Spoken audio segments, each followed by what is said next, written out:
debe, en consecuencia, dejar de advertirse al pueblo los riesgos que está corriendo la nación. Tenemos la necesidad, los radicales, de explicar a cada una y a cada uno la necesidad de cambiar de rumbo. Vamos como en una locomotora rumbo al precipicio, hay que cambiar la dirección. Y para cambiar la dirección tenemos que juntarnos todos detrás de comunes denominadores que son los que definen a un pueblo como una nación. ¿Por qué aceptaste ser el candidato radical que menos votos logró juntar? Era sabido que ibas al muere después del colapso de la Rúa. Yo sentía que la dirigencia radical en general, no todos, pero la inmensa mayoría, estaba en un estado de resignación absoluta, ¿no? Era razonable en alguna medida porque la verdad que el fracaso del gobierno de la Alianza fue un golpe demoledor para el radicalismo. Del cual todavía no se repuso y andás a ver cuándo se reponga. Sí, sí. Bueno, el día que vuelva a caminar por la vereda de lo popular, nacional y progresista se va a reponer. Yo no tengo dudas, se va a reponer. Y vamos a convocar mucha gente. Pero, entonces yo veía esa resignación y estaba absolutamente convencido de que más allá del resultado previsible, era imprescindible, para ponerlo en términos futboleros, que alguien saliera a defender los trapos y mantuviera el equipo en la tabla de posiciones, aunque sea último. Porque si vos no participás del campeonato, la hinchada se te va. Digo todo esto en términos futboleros para hacerlo lo más gráfico posible. Y la verdad que yo creo que el radicalismo todavía tiene mucho para aportarle a la sociedad argentina, por historia, porque está instalado en la memoria colectiva de los argentinos, porque forma parte de la cultura política de los argentinos y a veces de los mejores momentos de los argentinos, como ocurrió con Irigoyen, con Ilia. Con bueno, Alfonso. de hecho el radicalismo sigue ganando cientos de intendencias, sí, algunas gobernaciones, sí, pero es un partido, tiene un aparato de fiscales que todos envidian. Claro, pero tiene que ser mucho más que eso, porque un partido como el radicalismo no se puede municipalizar. Nosotros somos un partido nacional. Por eso tenemos que volver a nuestro pensamiento nacional, popular. Los alfonsinistas perdimos la conducción partidaria a manos de una renovación boba que fue incapaz de llevar al partido al lugar que debería llevarlo. Nosotros queremos el Pampa y la vía sin nada.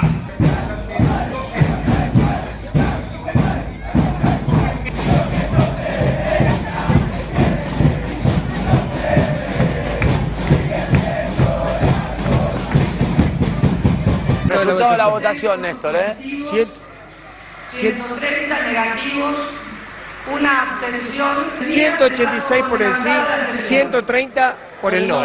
O sea, ganó la propuesta de Macri. Ganó la postura de Macri. Hay incidentes en Gualeguaychú. Ahí está trabajando nuestro compañero Néstor Dip. Y se caldeó. La cosa se ha puesto peor. Han salido algunos convencionales y los están agrediendo con botellazos, con trompadas. Los han arrojado encima de bolsas de basura. Esto se ha descontrolado totalmente. También la policía están corriendo algunos dirigentes también. Los están corriendo para pegarles. Acá la gente se siente traicionada. ¡Esto no puede ser lo que está haciendo, Sanz! ¡Acaba de cometer un suicidio! ¡Por favor! Piensen un poco lo que están haciendo, muchachos. La UCR no tiene que ir con la derecha. La UCR es lista 3, muchachos. No puede suceder esto. El pueblo radical se tiene que levantar en todos los órdenes. Por favor. Estamos perdiendo todo. Basta de dividirnos. Basta de andar haciendo estupideces. Somos la Unión Cívica Radical, carajo. Somos el pueblo. Somos la causa de los desposeídos. Lo que pasó afuera. Bueno, mira, las convenciones radicales son todas muy pasionales, muy, por ahí a veces más exacerbadas. Hay chicos de la juventud siempre, bueno, hay calor, color, pasión, pero no es más que eso.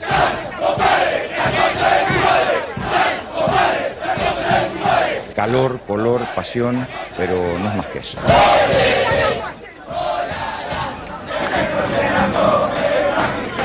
los jóvenes, fundamentalmente de la Unión Cívica Radical, están claramente en contra de este acuerdo con el macrismo. Ganó la postura de Macri 186 a 130. Escuchen, escuchen, escuchen.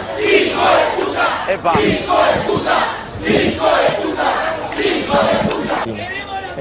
A ver. Esta es definitivamente la antítesis de la ideología del partido. Estamos yendo con la derecha más rancia.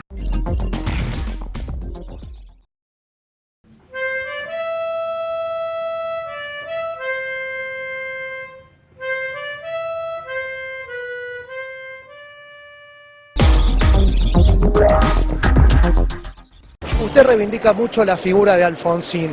¿Qué opina que pensaría Alfonsín de este acuerdo con Mauricio Macri? Estaría pero en primera fila, hubiera estado en Gualeguaychú apoyando en primera fila la posición nuestra, pero ¿sabes qué? ¿Qué sucede si yo le dijera que Alfonsín en su momento dijo que aliarse con Mauricio Macri sería traicionar los principios del radicalismo? Nunca dijo eso Alfonsín, nunca dijo eso. ¿Nunca dijo eso? Jamás dijo eso. Yo creo que nosotros para esa concertación que queremos hacer tenemos límites, el oficialismo por un lado, sí, y otro es la derecha por otro lado. ¿Qué derecha?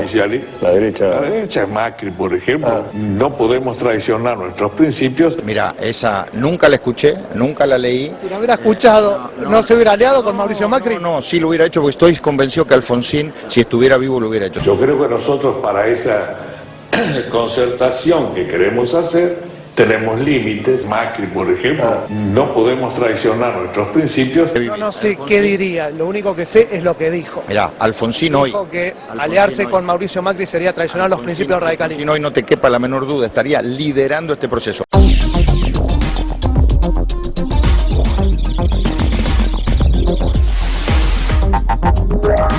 Que a riesgo de todo lo que significaba bancar, bancó todo esto fui yo. Yo banqué a los que se sacaban fotos con Macri y yo lo bancaba. Y yo también banqué con mi cuero a los que se sacaron fotos con Sergio Massa. Los banqué con mi cuero. Con este cuero. Con este cuero banqué. ¿Y saben por qué lo digo así? ¿Y saben por qué lo digo enojado? Porque muchas cosas no podemos permitir los radicales, menos la hipocresía. El radicalismo no puede ser visto como un partido de oposición, el radicalismo tiene que ser visto como una alternativa. Si no, vamos a hacer lo que muchos quieren que seamos hoy, o apéndice de Wiener o apéndice de Macri. Yo no quiero ser ni apéndice de Wiener ni apéndice de Macri. 186 por el sí, 130 por el no. Ganó la propuesta de Macri. Yo no quiero ser ni apéndice de Wiener ni apéndice de Macri. Muchas cosas no podemos permitir los radicales, menos la hipocresía. Desde el radicalismo alfonsinista, Leopoldo Moró analizó estos acuerdos. ¿Qué piensa de lo que decidió la Unión Cívica Radical en Gualeguaychú esta madrugada? Creo que es la consecuencia natural de un camino que se vino transitando en los últimos años. Si vos interpelás con un discurso conservador a tu propio electorado, terminás necesariamente en una alianza conservadora. Si te ufanás de haber votado de cada 10 leyes, 9 con el PRO. Vos querés ir directo a sellar un acuerdo donde yo no sé qué es lo que piensan. ¿Pero cómo no ¿Cuál es la plataforma? No, lo que piensa el PRO, lo que piensa el Frente Renovador. ¿No sabe lo que piensa el PRO? Julio, yo la verdad que no. 9 de cada 10 votaciones en el Parlamento lo hemos hecho con el PRO. Haberte opuesto a la estatización de las AFJP, haberte opuesto a la ley de medios, no puede sorprenderte esta decisión. Sanz, junto con Carrió y Macri, están proponiendo un frente de centro derecha y antiperonista. Atrasa incluso mucho más que los que proponen un frente antikirchnerista. Alfonsín gana la elección porque entierra la antinomia peronismo-antiperonismo, y ahora ellos recrean esa antinomia bajo el falso concepto de que están enfrentadas la República y el populismo. La Argentina necesita más que nunca de la Unión Cívica Radical, porque es la primera vez en mucho tiempo que hay una oportunidad cierta de que el republicanismo democrático derrote al populismo autoritario y regrese al gobierno de la nación. Agua. Era válido levantar las banderas republicanas en el 83 porque se trataba de confrontar con la dictadura militar. Pero después de 31 años de ejercicio democrático, esa es una antinomia falsa. Hoy más que nunca la antinomia es pueblo-antipueblo, porque lo que se está discutiendo es nada más y nada menos que la distribución del ingreso. Está muy claro que los poderes fácticos, esos grupos concentrados, propician volver a poner el interés de los grupos corporativos por encima del interés del pueblo. Y en ese sentido, esta alianza es la que mejor les cabe, porque un eventual gobierno de Macri sería un gobierno para 6 o 7 millones de argentinos y no para los 44 millones de argentinos.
Que hoy más que nunca es necesario un radicalismo fortalecido para encarar los problemas de la crisis, porque cada una y cada uno sabe que hemos estado al servicio de la nación por más de 100 años. Cada una y cada uno conoce que jamás hemos puesto un interés partidario por encima del interés del pueblo, del interés de la nación. Esta marcha se cantaba en los viejos comités, pero ahora la entonamos, renovando nuestra fe por Alem, por Irigoyen y el recuerdo de Bambi. Somos la Unión Cívica Radical, la que alguna vez dijo Alem que era la causa de los desposeídos, la que Irigoyen indicaba que debía luchar por la causa contra el régimen falaz y descreído. La Unión Cívica Radical también de Alvear, que en tiempos más fáciles consolidó la democracia y en años duros, en 1936, incorporó a la plataforma la doctrina de la concepción social en el radicalismo. Adelante sin cesar, viva Hipólito Yrigoyen y el Partido Radical.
crítico del kirchnerismo que otros radicales?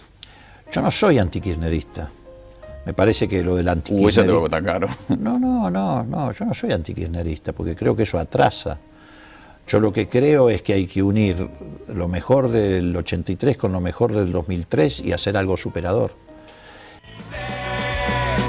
Pero ahora la entonamos, renovando nuestra fe. Por Alem, por Irigoyen y el recuerdo de Balbín. Adelante, radicales, apoyándolo a Alfonsín.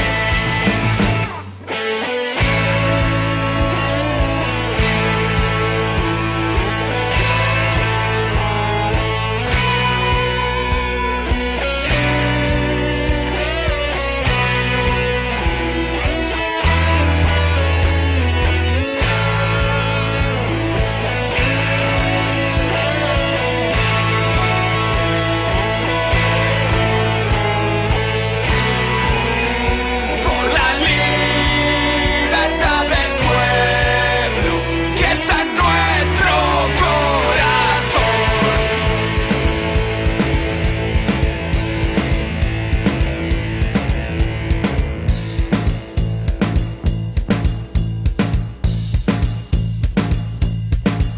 Adelante, radicales, adelante sin cesar. Viva Hipólito Yrigoyen y el Partido Radical. Siempre adelante, radicales, adelante sin cesar. Que se rompa y no se doble el Partido Radical.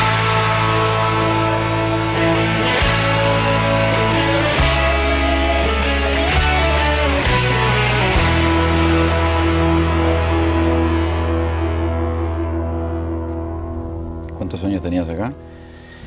Y acá esta foto es del 85, agosto del 85. Se supone que tengo 39. La sacaron en la Quinta de Olivos, en uno de los bancos del parque de la Quinta. Esto fue poco antes de la elección del 85, que se hizo el 3 de noviembre del 85, sí. A mí me tocó encabezar la lista de diputados por la provincia de Buenos Aires. Era un momento, aunque parecemos bastante relajados en la foto, pero era un momento difícil. ¿No era el momento que había las denuncias de amenazas de bombas en las escuelas? Exacto, exactamente, tenés muy buena memoria. No, era todo un tema, digamos, por eso nosotros siempre decimos que a nosotros nos tocó cazar los leones en la selva, no en el zoológico. Claro. Sí, porque uno ya parece que se olvida, pero en aquel momento los militares eran muchos, tenían armas y estaban acostumbrados a usarlas. Pero por supuesto, y además muchos de ellos estaban al frente de unidades de batalla, muchos comisarios que habían participado en el proceso represivo seguían al frente de sus unidades regionales o comisarías. Era todo un entramado muy, muy complicado, donde jugaron un papel además muy nefasto las capellanías militares. Por eso ese discurso de Monseñor Medina, el jefe de los capellanes militares, el vicario castrense. Es extraño, hoy lo visto desde hoy, que hubiera una banda de comisarios en actividad secuestrando grandes empresarios. Bueno, pero ¿sabés qué pasa? Todo eso venía de la estructura anterior. Vos te das cuenta, habían sido dueños de la vida y la muerte de los argentinos y por supuesto, si eran dueños de la vida y la muerte, se consideraban también dueños de los bienes, que está en una categoría inferior. Y entonces, bueno, arrasaban con todo. La primer cúpula policial de la Policía Federal provenía de ahí. Y bueno, hubo que hacer un proceso de limpieza muy fuerte. En eso la CIDE trabajó bien. ¿Sentían que eran débiles en aquel momento? ¿Sentían que en cualquier momento los sacaban a patadas, que se convertían en otra vez Alfonsín se convertía en un Ilia? No. Mira, te voy a decir al contrario. Nosotros, mi generación, cuando cae Ilia, yo tenía 20 años, bueno, el resto de los muchachos tenían un poco menos. Yo estuve en la Casa de Gobierno el día que cayó Ilia. Seríamos 200 personas que lo acompañaban. Al contrario, nosotros ahí nos fundamentamos que nunca más nos iba a volver a pasar eso y que tampoco le iba a volver a pasar a la democracia. Y ahí es donde aprendimos que la democracia solo se defendía con el pueblo en la calle. Y además teníamos muy en claro que las democracias tambaleaban o caían en Argentina y en América Latina cuando se permitía que los intereses de Estados Unidos, de las Fuerzas Armadas y de otras corporaciones se coaligaran. Entonces teníamos muy en claro que teníamos que ir manteniendo divididos esos intereses y separados esos intereses. Es más, cuando hubo un intento en ese sentido, que fue Semana Santa, movilizamos la sociedad. Es decir, por primera vez en la historia política de la Argentina se convoca al pueblo a salir a las calles, ocupar las plazas. Había habido previamente una denuncia de intento de golpe, ¿no? Alfonsín, cuando se anuncia el Plan Primavera. No, no es el Plan Primavera. Cuando él habla de la economía de guerra. De economía de guerra, eso. Cuando él habla de la economía de guerra. No, nosotros nunca nos sentimos débiles porque teníamos muy en claro cómo íbamos a responder frente a un intento golpista. Y lo hicimos como lo teníamos planteado, como lo teníamos pensado, digamos, ¿no? Cuando el intento de Semana Santa, pusimos en cadena nacional todos los canales de televisión con la consigna democracia o dictadura. Sí, me contabas que Radio Mitre transmitía la proclama del rico. Bueno, Radio Mitre, que ya estaba en un proceso de transición hacia las manos de Clarín, se plantó en Campo de Mayo y le hacía reportajes a Rico. ¿Todos tuyos? Sí, todos míos.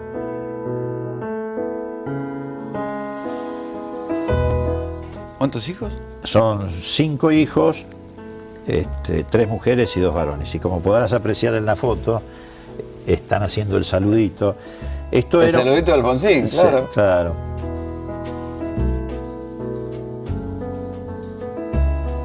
Esto es una especie de célula alfonsinista. Si estuviéramos en la clandestinidad, esto era una célula... O sea, ¿todos tus hijos dedujo que nacieron durante la dictadura? Sí, todos, porque incluso el último, Juancito, que es el que Mari Carmen tiene ahí en brazos... Pasaste a la clandestinidad y te dedicaste a procrear. Y bueno, fue una de las ventajas de la clandestinidad. La primera de nuestras hijas nació en el 76, Cecilia. Apenas producido el golpe de Estado, ella nace en diciembre del 76, el golpe había sido en marzo. No había mucha capacidad de maniobra. ¿Vos no te fuiste al exilio? No, no me fui al exilio, no. ¿De qué laburabas? En aquella época estaba trabajando en el diario La Opinión. Yo había ingresado a La Opinión en el 73, 74. O sea que estuviste cuando intervinieron. Sí. Cuando entraron los militares, ¿estabas ahí? Todavía estábamos ahí. Sí, todavía estábamos ahí. Estaba José Ignacio López, Luis Gregorich. Bueno, después nos fuimos yendo de a poquito, digamos. Yo creo que ingresé a La Opinión en el 74. Y bueno, eran las épocas que además uno tenía 2 o 3 trabajos en el periodismo para, digamos, poder subsistir. También después del 76 empecé a trabajar en el diario, como corresponsal en el diario El Día de la Plata, que siempre le estoy agradecido a Kleisemur, porque de alguna manera me refugió, digamos, en un momento difícil. Es rara la idea de un periodista militante, ¿no? Hoy por hoy sería casi impensable. Hoy por hoy cualquiera de nosotros que se diga militante ya es medio como mal mirado entre los pares, ¿no? Sí, pero en la década del 70 no era tan raro. Y menos en publicaciones como La Opinión, por ejemplo. Había muchos militantes. Algunos militantes de organizaciones políticas y otros militantes de organizaciones sociales o culturales, o más encubiertos en algún caso, pero todos tenían una militancia activa. Por eso también hubo muchas víctimas de la represión. No solamente por la función periodística en sí misma, sino porque muchos también tenían militancia. ¿Por qué nunca fuiste funcionario ministro y siempre fuiste legislador? Es una buena pregunta. Probablemente. Supongo que Alfonsín algún ministerio te habrá ofrecido. No, hubo un momento, sí, hubo un momento después de Semana Santa donde se barajó la posibilidad de que fuera el Ministerio de Defensa. ¿O una secretaría de algo? No, pero no era por un problema de ofrecimiento de Alfonsín, sino que en ese momento se evaluó la posibilidad de que fuera el Ministerio de Defensa. Pero bueno, después por una serie de circunstancias eso no ocurrió. Tal vez porque, bueno, mi formación... Bueno, empecé siendo legislador, ¿no? En el 83. Y además porque tal vez por mi característica, por mis características personales, etcétera, estaba más hecho para la polémica parlamentaria, el debate. Los pasillos del Congreso que también están llenos de chicanas. No, bueno, eso no me gusta, no. Entonces, también debo decir con toda franqueza que me pesa no haber estado en cargos ejecutivos, porque yo estuve 20 años en el Congreso, entre los mandatos como diputado y senador, pero me pesa porque me hubiera gustado tener alguna experiencia ejecutiva, ¿no? Pero tampoco estoy insatisfecho con lo que hice en el Parlamento, hice un aprendizaje extraordinario. ¿Por qué aceptaste ser el candidato radical que menos votos logró juntar? Era sabido que ibas al muere después del colapso de la Rúa. Y sí, yo te diría que porque soy masoquista, no. No, a ver, yo sentía que la dirigencia radical en general, no todos, pero la inmensa mayoría, estaba en un estado de resignación absoluta, ¿no? Era razonable en alguna medida porque la verdad que el fracaso del gobierno de la Alianza fue un golpe demoledor para el radicalismo. Del cual todavía no se repuso y andás a ver cuándo se reponga. Sí. Bueno, el día que vuelva a caminar por la vereda de lo popular, nacional y progresista se va a reponer. Yo no tengo dudas, se va a reponer. Y vamos a convocar mucha gente. Pero entonces yo veía esa resignación y estaba absolutamente convencido de que más allá del resultado previsible, era imprescindible, para ponerlo en términos futboleros, que alguien saliera a defender los trapos y mantuviera el equipo en la tabla de posiciones, aunque sea último. Porque si vos no participás del campeonato, la hinchada se te va. Digo todo esto en términos futboleros para hacerlo lo más gráfico posible. Y la verdad que yo creo que el radicalismo todavía tiene mucho para aportarle a la sociedad argentina, por historia, porque está instalado en la memoria colectiva de los argentinos, porque forma parte de la cultura política de los argentinos y a veces de los mejores momentos de los argentinos, como ocurrió con Irigoyen, con Ilia. Bueno, de hecho el radicalismo sigue ganando cientos de intendencias, algunas gobernaciones, sí, pero es un partido, tiene un aparato de fiscales que todos envidian. Claro, pero tiene que ser mucho más que eso, porque un partido como el radicalismo no se puede municipalizar. Nosotros somos un partido nacional. Por eso tenemos que volver a nuestro pensamiento nacional, popular. ¿Sos menos crítico del kirchnerismo que otros radicales? Yo no soy antikirchnerista. Me parece que lo del antikirchnerismo... Esa te va a botar caro. No, yo no soy antikirchnerista, porque creo que eso atrasa. Yo lo que creo es que hay que unir lo mejor del 83 con lo mejor del 2003 y hacer algo superador. ¿Pensás que hay corrupción en el gobierno? Puede ser, pero no soy fiscal, yo soy un dirigente político. Yo no he vivido de las denuncias judiciales, ni de la estigmatización del otro. Creo que sí tiene que funcionar la justicia, y si hay hechos de corrupción tiene que ser la justicia la que investigue, la que sancione y la que castigue. Pero mi perfil no es ese. La única vez que intervine en un episodio de ese tipo fue cuando denuncié el caso IBM Banco Nación. Pero no lo hice yendo a la puerta de Comodoro Pi llamando a los periodistas. Lo hice en el Parlamento argentino con pruebas contundentes. Y vos fíjate que paradójicamente es el único caso, que llegó a sentencia. El único caso que llegó a sentencia donde los que coimearon se declararon confesos y se recuperó parte de la plata de la coima. Digo porque después, ¿sabes qué pasa? ¿Cómo te llegó esa denuncia? Ahora te voy a contar. Después te pasan cosas como Carrió, que hace denuncias y cuando la citan a tribunales se termina disculpando con los denunciados. La doctora Carrió, enemiga de la Unión Cívica Radical.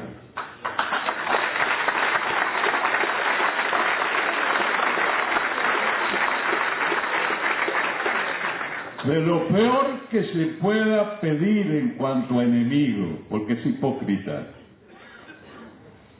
se hace la que nos quiere y va pasando la ambulancia por todo el comité para ver si consigue un radical que la apoye. Pero cuando después de la convención de Rosario nosotros resolvemos dialogar con los partidos políticos afines opositores, la primera gestión que hizo el Comité Nacional fue con el ARI. Y el ARI contestó que no dialogaba con la Unión Cívica Radical. Así nos trataron, antidemocráticamente. Dijo siempre que éramos la vieja política. Y la vieja política es la hipocresía, es decir, lo que no se siente. Esa es la vieja política. ¿Por qué? Porque a la doctora Carrió le va a ganar muy fácil. Yo no hago política de esa manera. Además, para mí la política es construcción y no destrucción. ¿Cómo es el folclore de las internas radicales? ¿Por qué se pelean siempre todos con todos? Y los que estaban juntos o amigos, te apareces enfrentado. Es más, ¿alguna vez no estuviste en una interna contra Alfonsín? ¿Contra Alfonsín padre? No. ¿No? No. Contra Alfonsín no. No, a ver, el radicalismo es un partido horizontal, democrático, que además ha hecho todo un culto de esa característica, digamos así, ¿no? Además, es un partido que se organizó a imagen y semejanza de la Constitución Nacional. Votamos, tenemos una convención que es el equivalente al Congreso Nacional, Tribunal de Conducta equivalente a la Justicia, un Comité Nacional que es el Poder Ejecutivo. Pero tenemos desviaciones internistas, digamos, ¿no? Por eso los grandes momentos del radicalismo fue cuando el radicalismo excedió la baldosita de la interna a través de liderazgos como el de Irigoyen y Alfonsín, y desde el radicalismo fue capaz de convocar a otros. Y viene gente común, digamos. Y viene gente, sí, y de otras ideologías, y aporta desde otro lugar. Alfonsín convocaba peronistas, socialistas, comunistas, etcétera, que llegaron incluso a ser funcionarios de gobierno, etcétera. Pero cuando nos quedamos en la baldosita, nos fagocitamos en la interna. ¿Apoyaste a los cacerolazos? No los apoyé. Creo que es razonable que la gente se exprese en democracia. Digo, después de todo esto que hemos estado hablando, yo no llegué hasta aquí para que la gente no se exprese, todo lo contrario. Me parece que es razonable que la gente se exprese, se manifieste, etcétera. Pero no es la metodología que yo puedo acompañar, porque lo que yo debo acompañar, tengo la obligación de acompañar, son construcciones políticas. Que tengan programas, que tengan objetivos. No puedo acompañar el pensamiento mágico, tengo que acompañar pensamientos estratégicos que propongan realmente soluciones. Por eso digo que la alternativa que hace falta no la van a hacer los que insultan más, sino los que proponen más y mejores soluciones. Pero bueno, es legítimo que la gente se manifieste, proteste, yo eso no le quito legitimidad, pero no tengo la obligación de acompañarlo. Muchas gracias. Gracias a vos.